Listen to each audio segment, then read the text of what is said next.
ஒருவன் முதலாளி, உலகில் மற்றவன் தொழிலாளி. விதியை நினைப்பவன் ஏமாளி, அதை வென்று முடிப்பவன் அறிவாளி.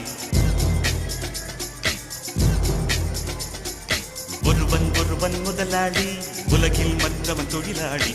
விதியை நினைப்பவன் ஏமாளி, அதை வென்று முடிப்பவன் அறிவாளி. பூமியை வெல்ல ஆயுதம் எதற்கு, பூப்பறிக்க கோடரி எதற்கு, பொன்னோ பொருளோ பொற்களம் எதற்கு, ஆசை துறந்தால் அகிலம் உனக்கு.